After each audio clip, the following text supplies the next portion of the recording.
Saya Erlangga Hartarto, setelah mempertimbangkan dan untuk menjaga keutuhan Partai Golkar dalam rangka memastikan stabilitas transisi pemerintahan yang akan terjadi dalam waktu dekat, maka dengan mengucapkan Bismillahirrohmanirrohim serta atas petunjuk Tuhan Yang Maha Besar, maka dengan ini saya menyatakan pengunduran diri sebagai Ketua Umum DPP Partai Golkar.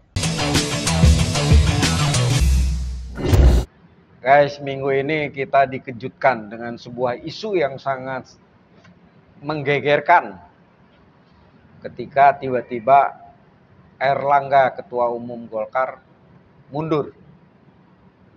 Dan ini benar-benar sebenarnya untuk sebagian sih sebenarnya tidak di elit atau apa tidak mengejutkan.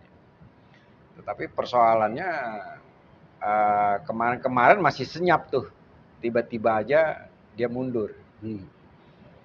Nah, ini menarik karena juga banyak dikaitkan dengan isu sebelumnya ya, ketika menjelang Pilpres. Menjelang Pilpres, Erlangga sempat diperiksa Kejaksaan Agung dan terakhir selesai juga, dan akhirnya tiba-tiba mengambil keputusan bergabung dengan Prabowo lah. Nah, ini menjadi spekulasi besar nih. Spekulasinya bahwa Bahlil, Menteri Investasi, calon tunggal. Menteri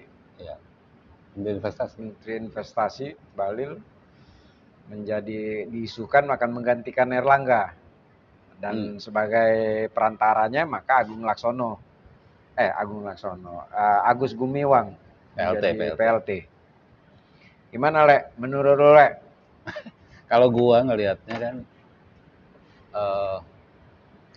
iya kalau buat orang kayak kita lah ya, yang sifatnya cara berpikirnya linier, pasti mengejutkan. Mengejutkan dalam arti Erlangga itu prestasinya bagus gitu. Ya. Untuk partai bagus. Golkar nomor 2, kursi nambah 102. Ya itu yang dia ungkapkan kan dalam pengunduran dirinya. Dan itu diakui Golkar juga, bahwa Golkar akan memberikan penghargaan tertinggi kepada ya. Setelah berapa tahun itu ya Golkar bisa naik ke 2 kan? Nomor 2. Tetapi di sisi lain dengan prestasi itu tiba-tiba dia mundur. Maka buat orang-orang yang berpikirnya linier, maka ini menjadi aneh. Tetapi mungkin buat para penggemar Rocky Gerung nggak aneh.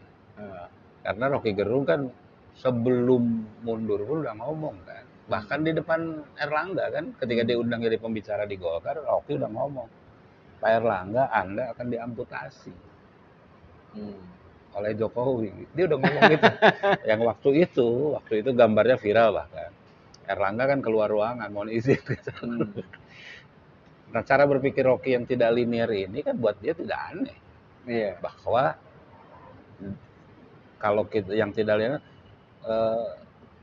gimana sih cara Jokowi akan mengendalikan kabinet baru ini? Anaknya jadi wapres gitu ya bahasanya. Emang anaknya bisa mengendalikan? Nggak bisa juga. Maka harus ada dia atau orangnya dia di sebuah memimpin partai besar kan. Mega tanpa menyebut nama udah ngomong kan. Saya mau pensiun, tiba-tiba ada orang mau ngambil alih partai, gawat gitu kan versinya. Orang kan berpikir siapa yang mau ambil alih, Jokowi gitu kan, mikir orang menghubung-hubungkan itu kan. Nah, Golkar ini kemudian ditafsirkan itu. Ya, dan yang sudah isu yang santer, Bahlil akan jadi ketua umum, terus ketua Dewan Pembina. Jokowi. Nah, versinya kan gitu kan. Kemudian orang berpikir seperti itu. Wajar itu realitas politik seperti itu. Dewan Pertimbangan sekarang ya, bukan Dewan Pembina ya? Dewan Pembina apa Dewan Pertimbangan? Iya, Dewan Pertimbangan kalau nggak salah. Kalau gua ngelihat itu ya wajar. Pertanyaannya kan buat kita masyarakat, begitu mudahkah organisasi sebesar Golkar tunduk pada aturan main? Itu kan pertanyaan ya. Tapi sebenarnya itu nggak simpel ya. Kalau misalnya kita lihat ke belakang, Golkar ini kan sebuah partai yang sangat luar biasa ini. Dia di zaman reformasi orang berpikir bahwa dia akan kolaps kan enggak. Oh iya, iya. Bahkan di reformasi dia nomor 1. Ya, bahkan ini kalau dilihat ininya nih antara Erlangga dengan Akbar Tanjung. Akbar Tanjung bisa membawa Golkar itu tetap eksis. Oh iya. Tetapi pada akhirnya dia kena Bulog Gate. Bulog Gate. Nah, Erlangga bisa membawa Golkar ke level kedua nih, yang lebih tinggi nih, dengan perolehan kursi luar biasa. Tetapi dia kena ginian juga ini, ya, harus mundur nih. Harus mundur. Artinya kan kalau buat gua gini kan, artinya jika benar tesisnya bahwa Jokowi mau ambil alih Golkar, jika benar seperti itu, Jokowi atau orang yang bisa mengamankan Jokowi lah. Ya, jika benar tesisnya seperti itu, maka berarti kan Erlangga tidak dipercaya sama Jokowi. Iya. Makanya sampai harus dimundurkan. Iya. Ya kan tesisnya jika benar. Tesisnya. Jika benar seperti itu. Maka pertanyaan berikut kalau buat gua adalah, berarti kan Jokowi juga tidak percaya sama Prabowo dong. Sampai dia harus mengambil alih partai besar untuk mengendalikan pemerintahan. Iya kan? Teorinya kan begitu. Logikanya kan begitu. Jaga-jaga. Iya dong. Wajar lah ya. Kalau menurut gua kan dalam politik kan tidak matematik. Tidak matematis. Sehingga apapun bisa terjadi setelah ini. Jadi kalau Jokowi merasa tidak safe ke depan dan dia tidak bisa eksis, maka dia harus mengambil kekuatan yang dalam sistem. Artinya tidak, kan kemarin ada dugaan juga dia akan lebih main di gerakan sipil tuh, dengan projo, dengan alap-alap. Nah, tapi kan mungkin perhitungannya jadi lain lagi nih kalau misalnya kayak gini ya. Ya, kalau gua kan gininya, pertanyaan nakalnya kan adalah, jika Jokowi ingin menjadi bahasanya ya mengawasi, mengimbangi pemerintahan terpilih ya Prabowo, pertanyaan gua, apa yang membuat Jokowi tidak aman? Kenapa sampai dia harus mengamankan dirinya gitu? Iya dong. Ya, mungkin karena persoalan hal-hal lain ya, mungkin ada soal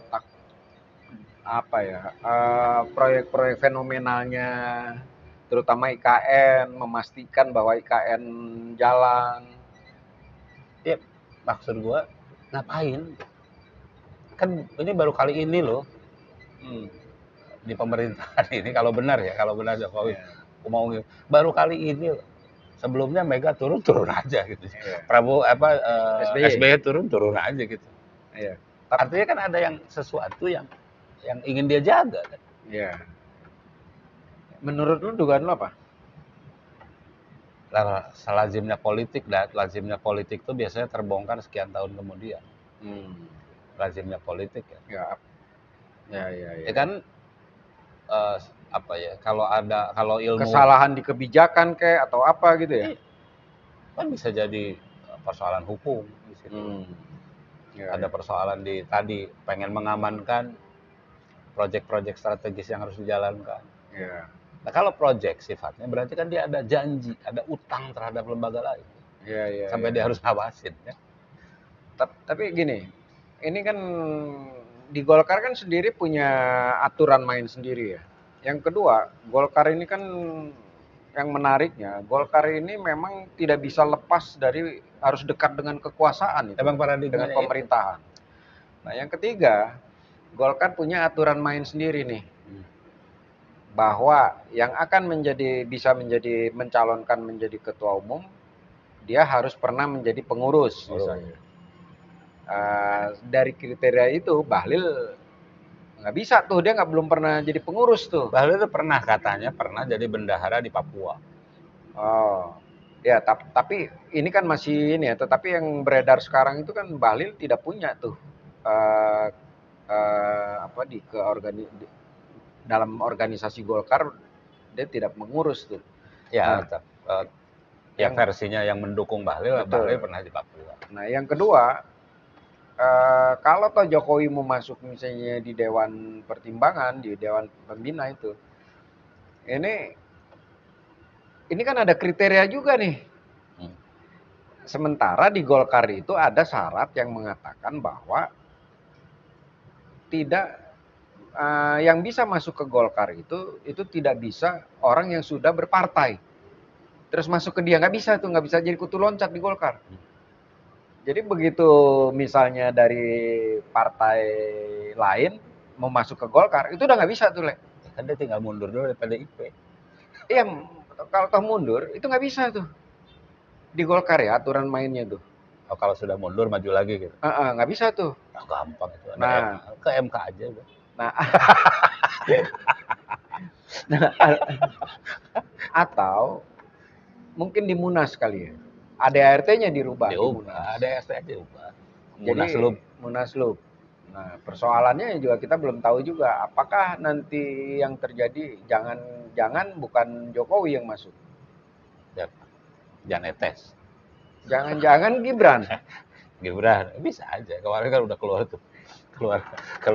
netizen kan keluarin selamat datang Gibran kan. Bisa jadi gitu. Tetapi kan kalau buat gua ya, jika benar Jokowi mau quote unquote ya, mau megang Golkar, berarti ada sesuatu yang dia harus jaga. Kalau dia nggak jaga gitu kan, bahasanya ngapain gitu? Ngapain dia harus megang? Iya. Iya dong. Iya. Ya mungkin ambisi besar dia ingin tetap eksis kan bisa juga kan? Iya, gitu maksud gua. Kalau dia tidak mau melanggengkan kekuasaannya, biarin aja. Ya. Dan berarti ada yang harus dijaga. Ya. Memang yang menarik lagi adalah itu kan sebenarnya secara organisasi Golkar itu sudah punya agenda ya untuk Munas ya. Ada Munas kan Desember. Dimajuin nih. Dimajuin tanggal 21 Agustus ini. 20 atau 21? 21. Nah, kenapa ya harus dimajuin? Ya Jokowi jadi masih presiden. Kalau Desember takut berubah. Kali ya. Iya. Kalau gua kelihatan gini, Dan. Nah, persoalannya ini. Baru kali ini loh mundur. Coba ketua Golkar yang mundur kan? Setia Novanto. Setia Novanto kasus hukum waktu itu. Iya, kan mundur. Bukan, lanjut. Oh, oke. Kasus hukumnya lanjut. Mundurnya ini coba bayangin, mundurnya itu 2 bulan sebelum masa jabatan. Oh, masa jabatan iya Munas. Iya kan? Desember. Kayak terburu-buru gitu. Terus alasannya tuh kocak gitu menurut gua sampai ketawa gitu. Iya. Alasannya mau fokus jadi menteri. Lah menteri aja tinggal sebulan lagi. Kalau buat gua tuh ada yang aneh, ada sesuatu. Makanya kan beredar tuh sprindik tuh mau diperiksa kan. Tapi kenapa ya? Golkar itu yang para elitnya maupun anggotanya itu tuh orang-orang mateng, orang-orang politisi-politisi yang luar biasa itu. Kali ini kok apa mungkin dia bisa setir seperti ini nih? Itu luar biasa loh itu. Ini fakta nih, Dan. 2 statement lah ya. Ketua Dewan Penasehatnya Luhut Binsar Panjaitan. Sebelum Erlangga mundur, Luhut ngomong, nggak perlulah ada munas-munas itu. Erlangga tuh sukses. Itu di vlog dia tuh. Iya, munasnya Luhut itu kan Desember. Iya kan? Nggak perlu ada munas. Kan munaslup waktu itu kan. Katanya nggak perlu lah. Erlangga sukses kok mimpin Golkar. Itu satu. Tapi apa yang terjadi ketika Erlangga mundur? Yeah. LBP ngomong, itu pilihan dia lah, kita hormatin. Yeah. Artinya kan kalau buat gua itu swing tuh, seorang LBP yang keras itu, dari yang ngotot membela Erlangga, akhirnya kan berarti dia udah tahu tuh, pasrah harus mundur. Gitu. Berarti kan tekanannya luar biasa. Iya. Yang kedua, kalau benar statementnya Idrus Marham, calon tunggal. Bahlil. Berarti kan kekuatannya besar loh. Ya. Dengan sekian DPD ya.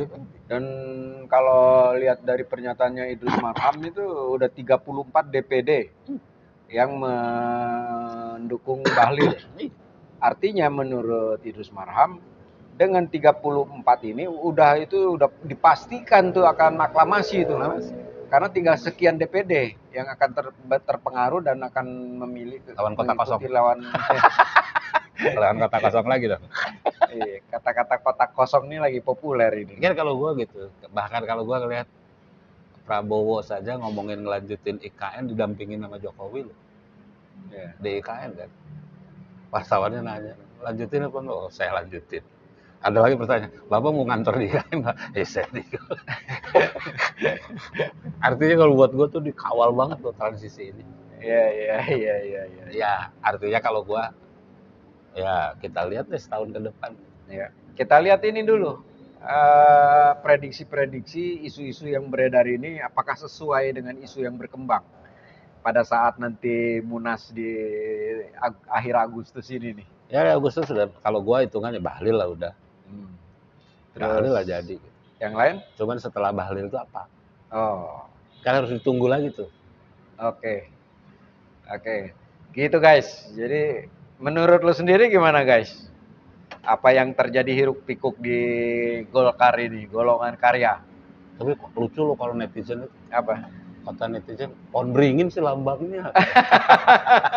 Angker. Bukan katanya. Kalau pohon beringin sama tukang kayu ditebang. netizen ngasal. Oke guys, saya bangga, saya resah, saya Indonesia. Kalian?